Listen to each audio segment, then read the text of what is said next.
Using a support brace with pegs in soft ground or a support brace with tray. Remember, Blok N Mesh recommends that its products are handled and installed by a minimum of 2 people, and that installers should wear mandatory personal protective equipment required for the site, including gloves. For information about setting up basic mesh fencing and using blocks and couplers, see video number 1 in this series. There are various ways to secure your mesh fencing, from simple anti-lift attachments to ballast blocks. For help choosing the best selection for your application, call your Blok N Mesh representative or the technical sales team at bloknmesh.com. There are 2 support brace options.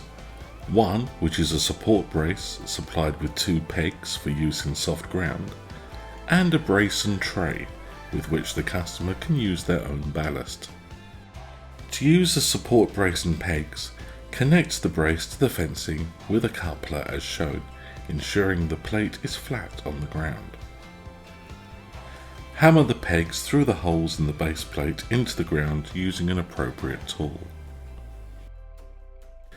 To install the brace and tray, position the tray, connect the brace to the tray loosely with the supplied nut, and then bring the other end of the brace to the fencing and attach using a coupler. Finally, add your own ballast as required by placing it on the tray.